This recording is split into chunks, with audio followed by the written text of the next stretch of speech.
कहानी की शुरुआत में हमें एक छोटा सा टाउन दिखाया जाता है जहां रात में अचानक एक भयंकर तूफान आ जाता है। अगली सुबह जब डेविड और उसका परिवार उठते हैं तो देखते हैं कि उनके घर के सामने लगा बड़ा पेड़ गिर चुका है। लेकिन इससे भी ज्यादा अजीब बात तब होती है जब उसका बेटा झील के पास कुछ अजीब सा देखता है।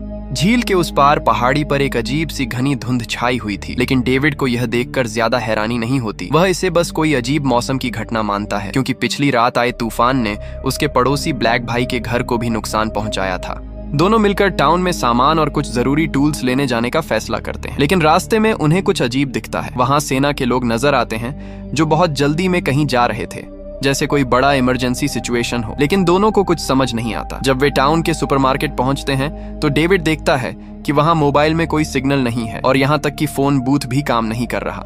जैसे ही वह शॉपिंग कर रहा होता है, अचानक बाहर से एयर रेड सायरन जैसी आवाज आने लगती है। ये सब देखकर वहां मौजूद लोग पूरी तरह हैरान हो जाते हैं। तभी अचानक बाहर सड़क पर एक खून से लथपथ सफेद बालों वाला बूढ़ा आदमी भागता हुआ सुपरमार्केट की तरफ आता है। उसे देखकर एक लड़की बुरी तरह डर जाती है। वह बूढ़ा आदमी घबराहट में कुछ बोलता है, लेकिन उसकी बातें किसी को समझ नहीं आती। तभी लोगों को दिखता है कि बाहर एक बहुत घनी धुंध तेजी से उनकी तरफ बढ़ रही है। लोग डर के मारे भागने लगते हैं और कुछ ही पलों में पूरा टाउन उस धुंध में गायब हो जाता है। किसी को भी यह नहीं दिख रहा था कि उस धुंध के अंदर क्या है। तभी बाहर से अचानक चीखने की आवाजें आने लगती हैं, जिससे सबकी हालत खराब हो जाती है। लोग जल्दी से सुपरमार्केट के दरवाजे बंद कर देते हैं। अब हर कोई डर से कांप रहा था, क्योंकि उस धुंध में क्या छिपा है यह किसी को नहीं पता था। तभी अचानक जोर का झटका लगता है, जैसे भूकंप आ गया हो। सब लोग जमीन पर बैठकर खुद को बचाने की कोशिश करते हैं। कुछ देर बाद झटका रुक जाता है और राहत की बात यह होती है कि अंदर किसी को चोट नहीं लगती। इन सभी अजीब घटनाओं की वजह से लोग डर और घबराहट में आ जाते हैं और तरह तरह के अंदाजे लगाने लगते हैं कि बाहर क्या हो रहा होगा। तभी सुपरमार्केट का मैनेजर सबको शांत रहने के लिए कहता है, लेकिन एक माँ बहुत बेचैन हो जाती है, क्योंकि उसके छोटे छोटे बच्चे घर पर अकेले थे। वह उन्हें लेने वापस जाना चाहती है। लोग उसे रोकने की कोशिश करते हैं, खासकर वह बूढ़ा आदमी, क्योंकि किसी को नहीं पता बाहर क्या खतरा है। लेकिन वह माँ कहती है कि उसके बच्चे बहुत छोटे हैं, अगर वह नहीं गई तो उनका बचना मुश्किल है। वह सबसे मदद मांगती है, लेकिन कोई भी अपनी जान जोखिम में डालकर एक अजनबी की मदद करने को तैयार नहीं होता। आखिरकार लोगों की इस बेरुखी को देखकर वह माँ अकेले ही बाहर चली जाती है। सब बस उसे जाते हुए देखते रहते हैं जब तक वह धुंध में गायब नहीं हो जाती। बाकी लोग वहीं सुपरमार्केट में फंसे रहते हैं, इस उम्मीद में कि शायद यह धुंध हट जाए। डेविड अपने बच्चे के लिए कंबल लेने के लिए स्टोर के गोदाम में जाता है। वहां जाकर वह नोटिस करता है कि रोलिंग शटर से अजीब सी आवाज आ रही है, जैसे कोई बाहर से उसे दबा रहा हो। यह देखकर वह डर जाता है और तुरंत बाहर भागता है, जहां उसकी टक्कर सुपरमार्केट के स्टाफ से हो जाती है। वह उन्हें अंदर की बात बताता है, लेकिन जब सब लोग जाकर देखते हैं तो वहां कुछ भी नहीं होता। स्टाफ लाइट के लिए जनरेटर चालू करने की कोशिश करता है, लेकिन वह खराब होता है। उन्हें पता चलता है कि बाहर एग्जॉस्ट पाइप किसी चीज से ब्लॉक हो गया है। एक जवान स्टाफ मेंबर बाहर जाकर देखने की बात करता है, लेकिन डेविड उसे मना करता है, क्योंकि उसे लगता है बाहर कुछ खतरनाक है। लेकिन बाकी लोग उसकी बात को मजाक समझते हैं। आखिरकार वे शटर खोल देते हैं और बाहर झांकते हैं, लेकिन उन्हें कुछ नहीं दिखता। तभी अचानक धुंध के अंदर से एक विशाल टेंटिकल निकलता है और उस लड़के के पैर को पकड़ लेता है। वह घबराकर पीछे गिर जाता है। डेविड तुरंत उसे पकड़कर खींचने की कोशिश करता है। बाकी लोग डर से जड़ हो जाते हैं। एक आदमी कुल्हाड़ी लेने भागता है, लेकिन उससे पहले ही उस लड़के को टेंटिकल बुरी तरह घायल कर देता है। आखिरकार वह टेंटिकल उसे खींचकर धुंध में ले जाता है। ये देखकर सब लोग सदमे में आ जाते हैं। डेविड हिम्मत करके उस टेंटिकल पर वार करता है और उसका एक हिस्सा काट देता है। अब उन्हें समझ आ जाता है कि धुंध में कोई खतरनाक जीव मौजूद है। वे बाकी लोगों को यह बात बताने का फैसला करते हैं, लेकिन कोई उन पर विश्वास नहीं करता। जब तक वे सबको गोदाम में ले जाकर कटा हुआ टेंटिकल नहीं दिखाते, तब तक कोई नहीं मानता। सुरक्षा के लिए वे लोग कांच की दीवारों के सामने बैरिकेड लगाने लगते हैं, क्योंकि कांच उन खतरनाक जीवों को नहीं रोक सकता। लेकिन ब्लैक भाई अभी भी इस बात को नहीं मानता। उसका मानना है कि बाहर जाकर मदद ढूंढना ही सही रास्ता है। डेविड उसे रोकने की कोशिश करता है, लेकिन वह नहीं मानता। आखिरकार डेविड उनके साथ एक रस्सी बांध देता है, ताकि अगर कुछ हो तो उन्हें खींचा जा सके। ब्लैक भाई और उसके कुछ साथी धुंध में चले जाते हैं और रस्सी धीरे धीरे खींचती जाती है। जैसे जैसे रस्सी आगे खिंचती जाती है, सुपरमार्केट के अंदर खड़े लोग घबराकर उसे पकड़े रहते हैं। लेकिन अचानक कुछ ही पलों में रस्सी को एक बहुत ताकतवर झटका लगता है और वह तेजी से आगे खींचने लगती है। घर्षण इतना ज्यादा होता है कि लोगों को अपने हाथों को बचाने के लिए कपड़ा लपेटना पड़ता है। वे पूरी ताकत लगाकर रस्सी को पकड़े रहते हैं, लेकिन वह रहस्यमयी ताकत उन्हें आगे की तरफ खींचती रहती है। तभी अचानक रस्सी ऊपर की तरफ खींच जाती है और अगले ही पल उसका तनाव खत्म हो जाता है, जिससे सब लोग पीछे गिर जाते हैं। डेविड और बाकी लोग तुरंत उठकर रस्सी को वापस खींचने लगते हैं ताकि पता चल सके कि बाहर क्या हुआ। लेकिन जैसे ही रस्सी वापस आती है, उस पर खून लगा होता है। यह देखकर सबके होश उड़ जाते हैं और जब अंत में रस्सी से बंधे आदमी का सिर्फ आधा शरीर ही वापस आता है, तो यह खौफनाक नजारा देखकर सब पूरी तरह टूट जाते हैं।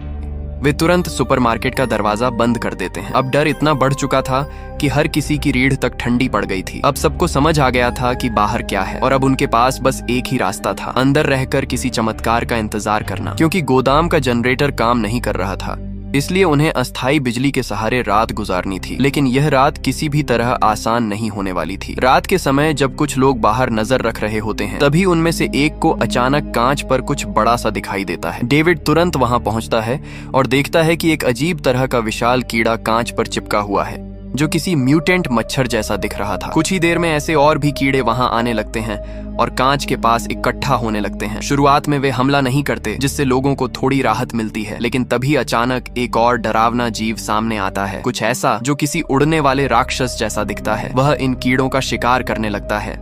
जल्द ही हालात बिगड़ जाते हैं, क्योंकि उस जीव के हमले से कांच टूटने लगता है। लोग घबराकर इधर उधर भागने लगते हैं। डेविड तुरंत लाइट बंद करने के लिए कहता है ताकि वे ध्यान न खींचें, लेकिन तब तक बहुत देर हो चुकी होती है। जैसे जैसे और ऐसे जीव वहां आते हैं, कांच आखिरकार टूट जाता है और एक बड़ा छेद बन जाता है।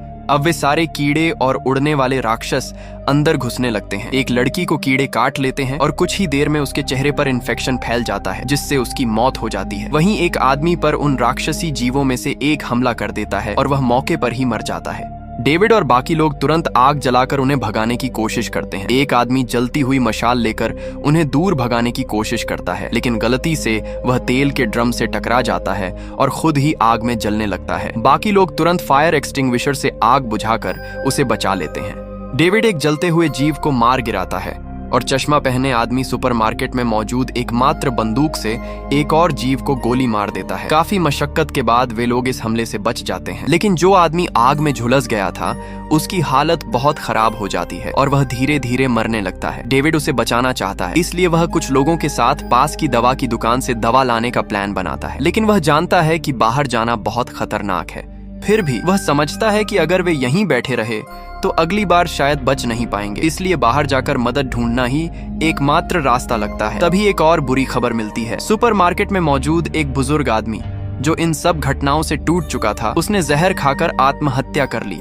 इस घटना से सब और ज्यादा टूट जाते हैं, लेकिन डेविड और उसके साथी अब और मजबूत हो जाते हैं कि उन्हें बाहर निकलना ही होगा। इसी बीच डेविड को एहसास होता है कि एक और खतरा उनके बीच ही मौजूद है, एक औरत जिसका नाम कार्मोडी है। यह औरत अब पूरी तरह पागल हो चुकी थी। वह लोगों को भड़काने लगती है कि ये सब भगवान की सजा है। उसका कहना था कि ये सारे राक्षस भगवान ने भेजे हैं, और अजीब बात यह थी कि जब पहले कीड़े आए थे तब उसे कुछ नहीं हुआ था, जिससे कुछ लोग उसकी बातों पर विश्वास करने लगे। धीरे धीरे वह औरत लोगों के दिमाग पर हावी होने लगती है। डेविड समझ जाता है कि वह बहुत खतरनाक बनती जा रही है, क्योंकि अगर लोग उसके पीछे लग गए तो वह कुछ भी करवा सकती है। अगली सुबह जब डेविड दवा लाने बाहर जाने की बात करता है, तो कार्मोडी उसे रोकने की कोशिश करती है। वह कहती है कि ऐसा करने से सबकी जान खतरे में पड़ जाएगी, लेकिन फिर भी कुछ लोग डेविड का साथ देने के लिए तैयार हो जाते हैं। आखिरकार डेविड अपने कुछ साथियों के साथ सुपरमार्केट से बाहर निकलता है और दवा की दुकान की तरफ बढ़ता है, लेकिन वहां पहुंचकर उन्हें एहसास होता है कि वहां कोई भी जिंदा नहीं बचा है। सब कुछ डरावनी खामोशी में डूबा हुआ था।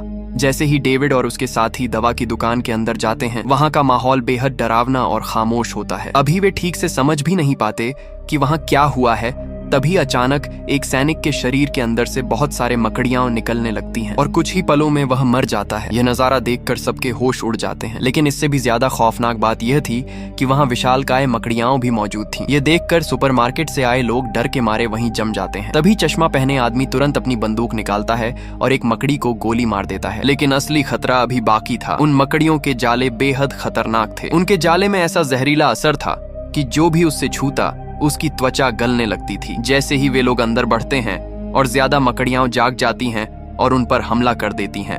एक आदमी का पैर गलती से जाले से छू जाता है और उसकी पैंट अलग हो जाती है, साथ ही उसकी त्वचा भी उधड़ जाती है। दूसरा आदमी सीधे चेहरे पर झाला लगने से वहीं मर जाता है। हालात बेकाबू होते देखकर डेविड बाकी घायलों को लेकर वहां से भागने का फैसला करता है। जब वे लोग वापस सुपरमार्केट पहुंचते हैं तो उनके साथ गए आधे से ज्यादा लोग मर चुके होते हैं। इस भयानक अनुभव के बाद अंदर मौजूद लोग और ज्यादा डर जाते हैं और कई लोग कार्मोडी की बातों पर विश्वास करने लगते हैं। अब धीरे धीरे ज्यादातर लोग उसी औरत के पीछे चलने लगते हैं और उसे ही अपनी उम्मीद मान लेते हैं। डेविड और उसके साथी चाहकर भी इस चीज को रोक नहीं पाते। वे बस यही जानना चाहते हैं कि आखिर यह सब हो क्यों रहा है। दवा की दुकान में मरे हुए सैनिकों को देखकर उन्हें शक होता है कि इस सब के पीछे सेना का हाथ हो सकता है। डेविड तुरंत सुपरमार्केट में मौजूद एक सैनिक से सवाल करता है, लेकिन वह कहता है कि उसे इस बारे में कुछ नहीं पता। वह बताता है कि शायद बाकी 2 सैनिकों को इसके बारे में जानकारी हो सकती है, लेकिन जब वे उन दोनों को ढूंढते हैं तो पता चलता है कि उन्होंने डर के मारे खुदकुशी कर ली है। अब वह सैनिक सच बताने पर मजबूर हो जाता है। वह कहता है कि उसने सुना है कि सेना किसी दूसरे डायमेंशन, दूसरी दुनिया के बारे में एक्सपेरिमेंट कर रही थी। उन्होंने इसी टाउन में एक सीक्रेट बेस बनाया था और उस पर काम कर रहे थे, लेकिन एक्सपेरिमेंट फेल हो गया और उन्होंने गलती से दूसरी दुनिया का दरवाजा खोल दिया, जिससे वहां के खतरनाक जीव इस दुनिया में आ गए। हालांकि वह खुद इस मिशन का हिस्सा नहीं था, उसे सिर्फ वहां तैनात किया गया था। लेकिन कार्मोडी इस बात को सैनिक की गलती मानती है और लोगों को उसके खिलाफ भड़काने लगती है। उसके उकसाने पर लोग अपना गुस्सा उस सैनिक पर निकालने लगते हैं। कुछ लोग तो उस पर हमला भी कर देते हैं। कार्मोडी तो यहाँ तक कहती है कि उस सैनिक की बलि देनी होगी, तभी भगवान का गुस्सा शांत होगा। डेविड उसे रोकने की कोशिश करता है, लेकिन भीड़ के सामने वह कुछ नहीं कर पाता। आखिरकार लोग उस सैनिक को जबरदस्ती बाहर धुंध में फेंक देते हैं और दरवाजा बंद कर देते हैं। अंदर खड़े लोग उसकी चीखें सुनते रहते हैं, लेकिन कोई भी उसकी मदद नहीं करता। कुछ ही देर में धुंध के अंदर से एक विशालकाय राक्षस आता है और उस सैनिक को उठाकर ले जाता है। यह सब देखकर डेविड और उसके साथी पूरी तरह बेबस हो जाते हैं। दूसरी तरफ कार्मोडी और उसके समर्थक खुश होते हैं, क्योंकि उन्हें लगता है कि उन्होंने सही काम किया है। वह औरत अब और ज्यादा लोगों को अपने कंट्रोल में ले लेती है। अब वह कहती है कि हर दिन एक बलि देनी होगी, तभी वे सब बच पाएंगे। धीरे धीरे पूरा सुपरमार्केट उसके कब्जे में आ जाता है और लगभग सभी लोग उसके अंधभक्त बन जाते हैं।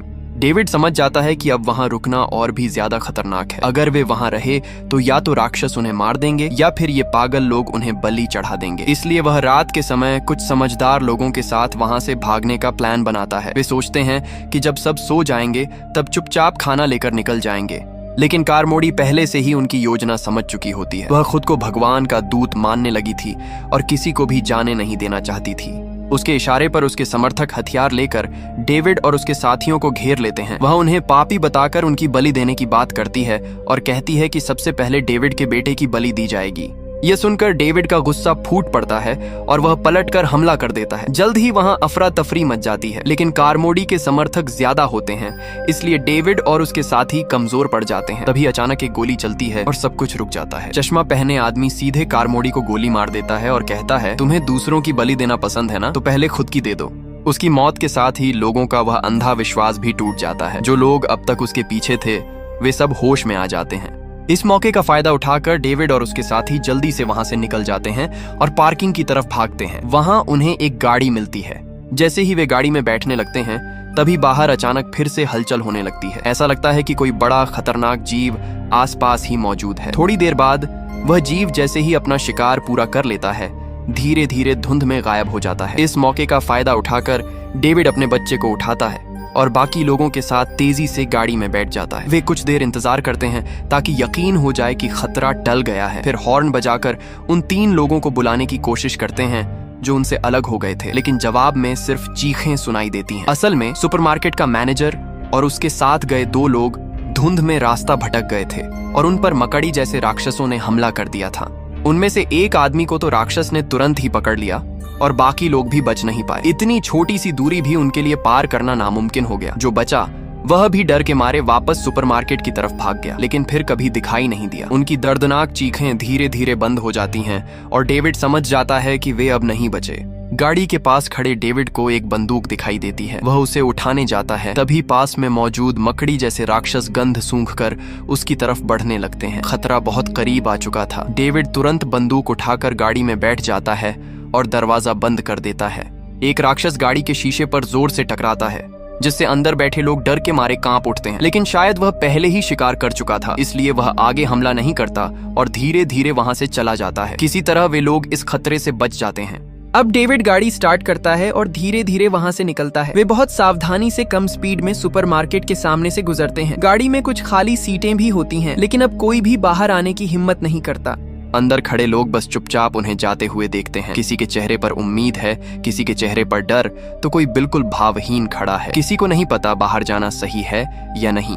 डेविड और उसके साथी धुंध के बीच आगे बढ़ते रहते हैं। गाड़ी की तेज लाइट उस घनी धुंध को चीरती हुई आगे का रास्ता दिखा रही थी, लेकिन रास्ते में हर जगह मकड़ियों के जाले फैले हुए थे, जो इस बात का संकेत दे रहे थे कि खतरा अभी खत्म नहीं हुआ है। सबसे पहले डेविड अपने घर पहुंचता है, लेकिन जैसे ही वह दरवाजे पर पहुंचता है, उसका दिल टूट जाता है। उसकी पत्नी मकड़ियों के जाल में लिपटी हुई बाहर लटकी हुई थी। वह मर चुकी थी।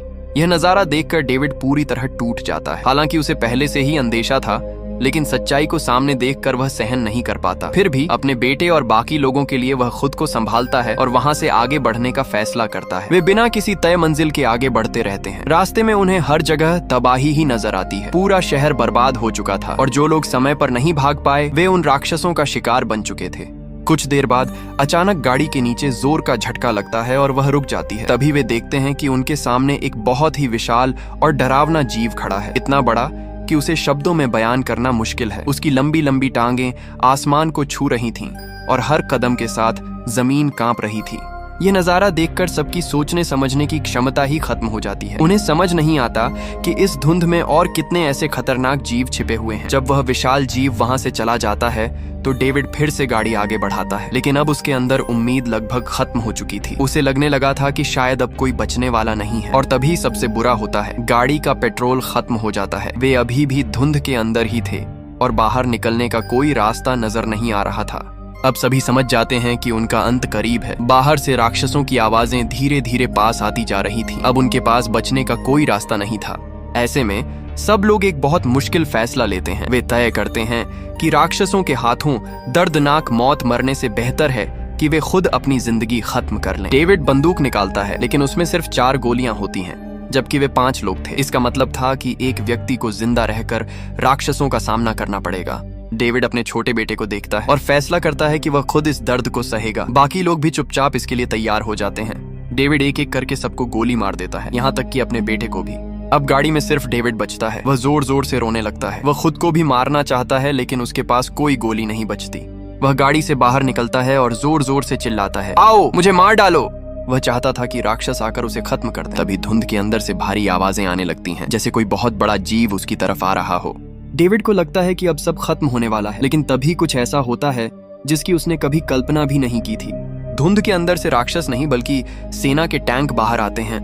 राहत पहुंचाने वाली सेना आखिरकार वहां पहुंच चुकी थी। धीरे धीरे धुंध हटने लगती है और पीछे से कई गाड़ियां आती हैं जिनमें बचे हुए लोगों को बचाया जा रहा था। डेविड ये सब देखकर पूरी तरह टूट जाता है। उसे उन लोगों में वही औरत भी दिखती है जो अपने बच्चों को बचाने के लिए अकेले बाहर गई थी, और वह जिंदा थी। सेना अब उन राक्षसों को मार रही थी और हालात कंट्रोल में आ चुके थे। लेकिन डेविड के लिए अब सब खत्म हो चुका था। जिस पल वह बच सकता था, उसी से कुछ पल पहले उसने सब कुछ खो दिया। वह वहीं खड़ा रह जाता है, टूट चुका, बिखर चुका था, और उसकी दर्द भरी चीखों के साथ ये कहानी खत्म हो जाती है। आपको आज की वीडियो कैसी लगी कमेंट्स में जरूर बताना। मिलते हैं नेक्स्ट वीडियो में, तब तक के लिए बाय।